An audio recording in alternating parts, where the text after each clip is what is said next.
Bonjour à tous et bienvenue dans cette vidéo dans laquelle nous allons parler du NAT dynamique et ainsi que le PAT. Donc du coup, la précédente sur le NAT, nous avons eu à aborder le NAT statique et là c'est une continuité. On va maintenant voir en quoi consiste le NAT dynamique et aussi le PAT. Donc progressivement, je vous expliquerai en quoi ça consiste, comment ça fonctionne. Donc sans plus tarder, je vais d'abord vous présenter notre lab. C'est un lab très simple pour vous permettre de mieux comprendre. Donc c'est la base de la base. Donc, ça vous permettra de mieux comprendre tout ce qui concerne NAT et du coup, pour vous présenter d'abord, c'est que ici, au fait, la configuration a été faite en sorte qu'on a tout simplement les adresses IP des terminaux, PC1, PC2, les interfaces également. Et également à ce niveau-là, c'est ce que nous avons fait comme configuration. Juste les adresses IP des interfaces de routeur et des terminaux du serveur, ordinateur, ainsi de suite. Donc voilà. On peut même le tester ici. On voit que le ping va normalement bien passer. Voilà, entre les éléments, même sous-réseau, les sous-réseaux, les mêmes réseaux et tout. Voilà, tout marche bien. Mais quand on fait entre les différents réseaux, on se rend compte que, voilà, donc il n'y a rien. Et du coup, pour pouvoir pallier à cela, donc on va d'abord mettre en place notre routeur, notre IP route, notre route. On va faire une route statique, une route par défaut. Et également au niveau de notre FAI, parce qu'ici c'est notre fournisseur d'accès Internet. On peut aussi l'appeler RP comme vous voulez. Mais également, on va aussi mettre notre route pour pouvoir joindre ce réseau. Ici, je vais faire la configuration. Enable conft. Je vais faire d'abord un hostname pour renommer ça en R1. Voilà, c'est mieux comme ça. Et puis, je vais faire un IP route. IP route, ici comme ça. Donc, route par défaut, on va donner 000. On va donner SE00. Donc, c'est la route par défaut. OK, on est bien. Pour ceux qui veulent savoir comment vérifier, ben, exit show IP route. Ça, c'est juste pour les novices, mais je sais que vous, les anciens, vous savez déjà comment ça se passe. Vous êtes des experts maintenant, show IP route. Du coup, show IP route, ici, on a C. Donc, on a S plutôt qu'on a cherché pour statique. Voilà, c'est nommé ici. S statique. On a cette route statique qui a été mentionnée ici. Voilà. Donc, on va faire de même de l'autre côté pour autoriser le réseau, pour accéder plutôt au réseau avec une route. Donc, enable conft. On va d'abord faire un hostname. On va l'appeler FAI, pourquoi pas FAI. Et on va faire un IP route. Le réseau que nous voulons joindre 192.168.1.0 a également son masque, son slash 24, donc 255 3 fois 0. Et alors, ah oui, l'interface par laquelle on va la joindre, SE00. Là, on est bien. Donc, du coup, à ce moment-là, ce qui ne marchait pas au départ va bien marcher. Voilà, ça marche bien, sens contraire, tout marche bien. Euh, Ici, on va juste retester, hein. Voilà, ça marche.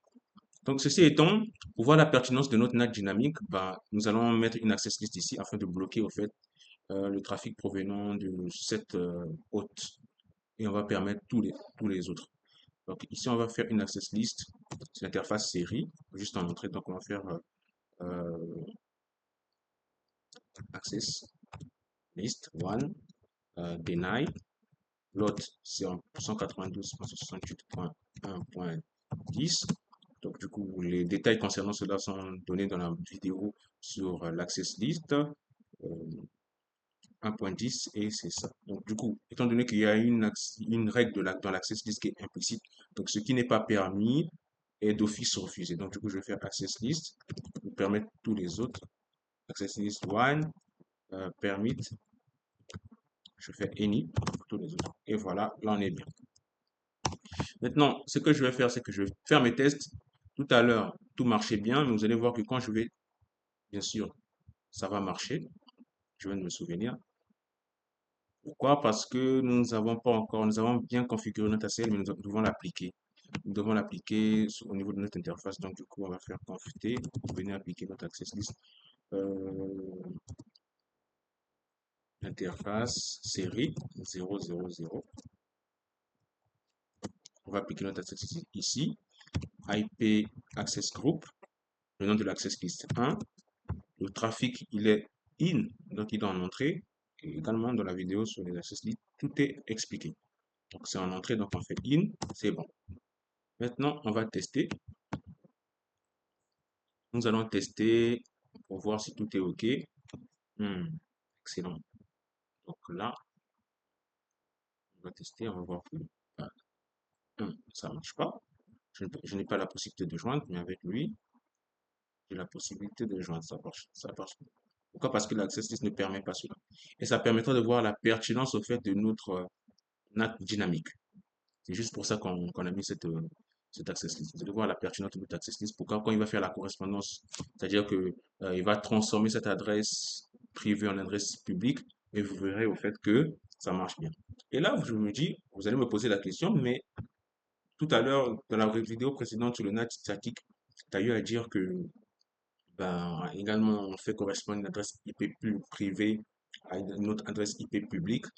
Mais c'est quoi la différence? Ben, c'est que là, maintenant, c'est que cela se fait de façon dynamique. C'est-à-dire qu'au préalable, premièrement, en amont dans la précédente vidéo, c'est que nous avons eu à le faire de façon statique. Ça veut dire que pour chaque adresse, on doit faire une configuration. Vous imaginez si on a 1000 appareils, on doit faire 1000 configurations. C'est impossible. C'est impossible à gérer. Et dès qu'il y a une modification, il faut encore tout réajuster. C'est très complexe. Et du coup, là, au fait, vous verrez qu'il y a une méthode encore mieux que la précédente déjà avec le NAT dynamique, c'est que nous allons faire d'abord allouer un ensemble d'adresses qu'on va mettre qui va désigner une pool. C'est dans, dans un pool, certainement, un pool dans lequel, au fait, on va euh, mettre un ensemble d'adresses.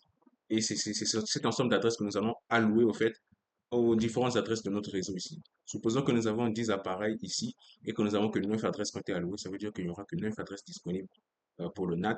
Et le 10e appareil, malheureusement, ne pourra pas faire cette correspondance avec le NAT. Et vous verrez encore qu'il y a une méthode plus améliorée, j'ai envie de dire, qu'on peut faire avec le PAT.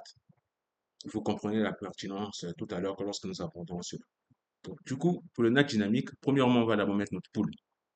Notre pool. Donc, on va d'abord créer notre pool conf T ici. Donc, on va d'abord configurer notre pool d'adresses, c'est-à-dire que l'ensemble des adresses privées que nous allons, publiques plutôt que nous allons réserver à cela. Donc, on va faire IP NAT pool. On va donner le nom de notre pool, NAT Dynamic One. Vous pouvez donner le nom que vous voulez. Moi, c'est ça que j'ai choisi. Donc, l'ensemble d'adresses. Donc, ici, on va réserver 200. Donc, on va mettre une plage d'adresses que nous allons réserver 200.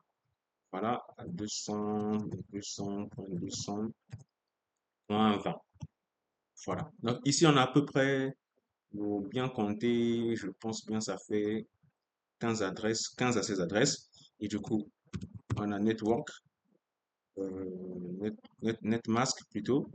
On va mettre notre masque, donc 255/27, 255, 255.224. Et voilà, on fait entrer. Alors là, on est bien. Donc du coup, pour le pool, c'est OK. Pool d'adresse, excellent. Maintenant, on va mettre une liste. Et cette liste est déclarée sous forme d'access list. Donc du coup, cette liste va correspondre au fait à la liste, au fait. Qu'est-ce que je vais Qu'est-ce que je vais faire correspondre? Où sont les adresses que je vais faire correspondre en adresse? Où sont les adresses IP privées que je vais faire correspondre en adresse IP publique? Donc, du coup, c'est avec cette access list que cela sera fait. Donc, on va faire access list 2. Là, on va nommer 2. Permit. Voilà. On va faire en sorte que ce soit les adresses provenant de ce réseau-là.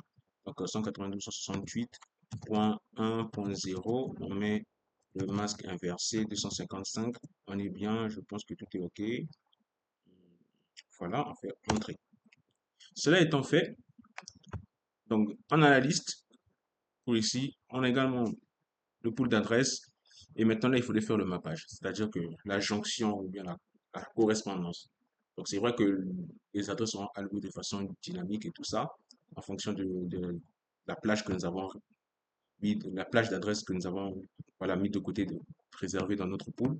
Donc, du coup, ici, on va faire le mappage pour la correspondance. Pour cela, nous allons mettre la commande IP NAT inside pool. Non, NAT, excusez-moi, NAT source. NAT source, ipNAT inside source. Voilà. Donc la source, c'est cette liste que nous avons access list, bien sûr, qui est la 2. Et maintenant, notre pool correspond à quoi? Notre pool correspond à NAT Dynamic 1. Donc c'est ça que nous avons choisi comme pool. Et c'est tout. Ceci étant fait, donc du coup là on a fait notre mappage. Il suffit maintenant d'attribuer cela, l'entrée et la sortie. Donc du coup pour l'inside, c'est-à-dire que pour l'intérieur, c'est cette interface ici parce que ça provient de ce réseau. Donc de l'intérieur vers l'extérieur. Donc inside, donc on va aller au niveau de l'interface Giga Ethernet 00. On va tout simplement faire ça, ipNAT inside. Et on va aller au niveau de l'interface série 000 pour faire l'ipNAT outside.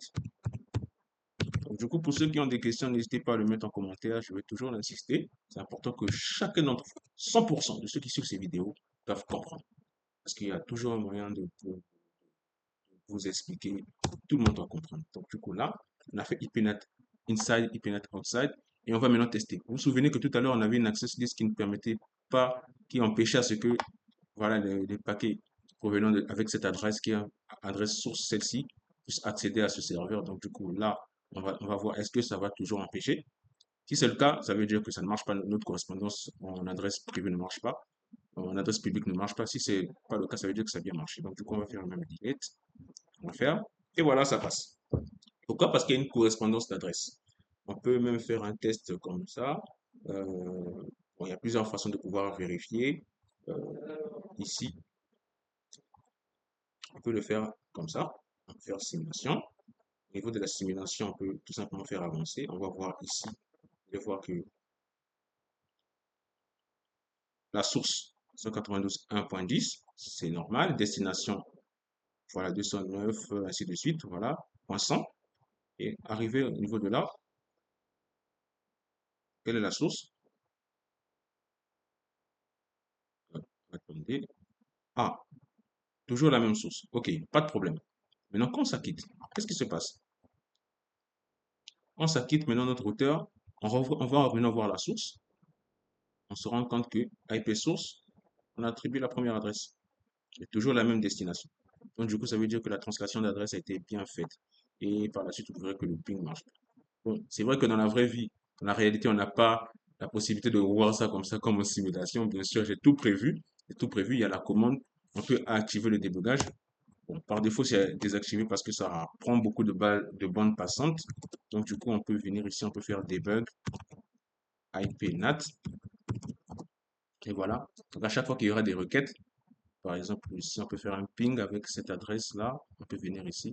Ou bien faire encore avec la simulation, mais je vais faire ça comme si c'était vraiment dans un cas réel et tout.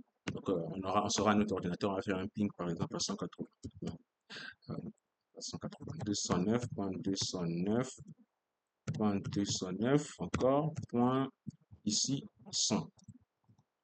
Je vais faire un ping, ici, cela, voilà. Et je vois que, je me rends compte maintenant, je vais venir au niveau de mon débugage. Vous allez voir qu'ici, il y a source, 192.1.10, mais il y a une translation, en fait, d'adresse. C'était changé en 200, 200, 200.5 pour la destination, voilà, 209, 209, 209.5. Donc, du coup, ça marche très bien. Au niveau de notre débugage, on peut le vérifier, ça marche très bien. Le NAT fonctionne très bien. Et même quand je viens de faire ça, je vais voir qu'ici, également, il a mentionné que la source 1.11 aussi, on a fait tout à l'heure avec 1.11, voilà, 1.11 ici, correspond à 1.6. Donc, du coup, dynamiquement, il donne des nouvelles adresses publiques à chaque adresse privée, jusqu'à ce que la plage peut-être expire. Voilà. Et du coup, là, on se rend compte que notre adresse IP publique, notre adresse IP privée a été convertie en adresse IP publique pour pouvoir rejoindre ce serveur. Donc, on est bien, le NAT dynamique marche bien.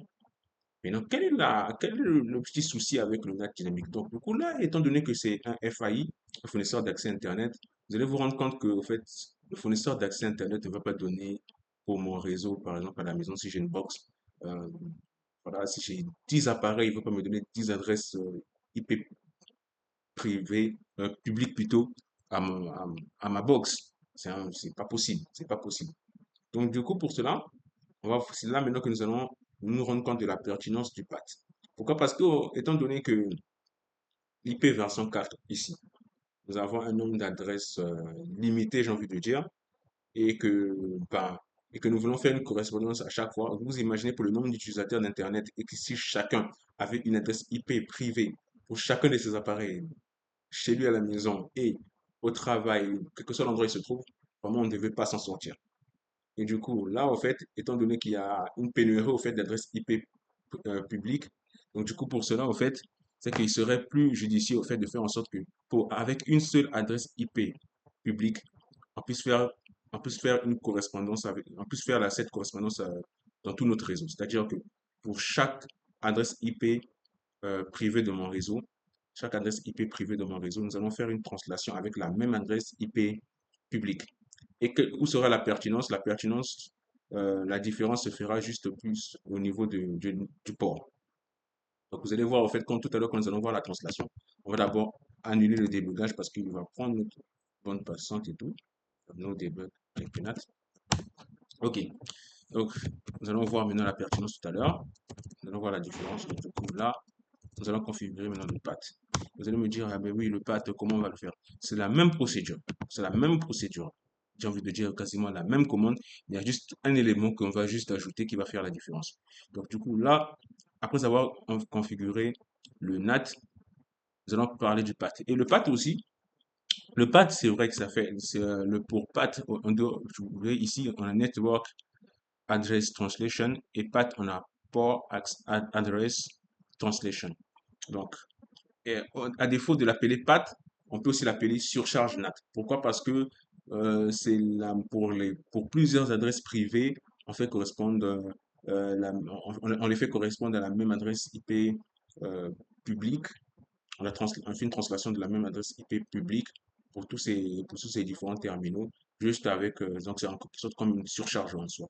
Et du coup, comment ça se fait? J'ai assez parlé, je vais maintenant vous montrer concrètement comment ça se fait. Et c'est la même commande que nous avons eu à utiliser tout à l'heure. Tout à l'heure, nous avons fait la correspondance avec celle-ci. On avons fait IPNAT, inside. On a choisi notre pool. Euh, non, on a d'abord choisi notre liste 2 et puis notre pool. Donc liste 2, c'est bon. Et puis ici, on peut faire ça. Commande. OK, pourquoi? IPNAT, donc on va faire pool nat D1.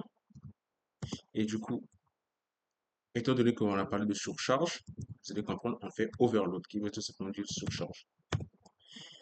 Donc on a IPNAT, IPNAT inside, liste. OK, pourquoi il me fait ça? Je ne sais pas pourquoi. Ah, source. Inside source, ici. Voilà, quand je fais ça, donc c'est la commande que nous avons utilisée précédemment, c'est celle-ci. Et on ajoute tout simplement overload avec même les mêmes configurations que autrefois. Donc on fait overload.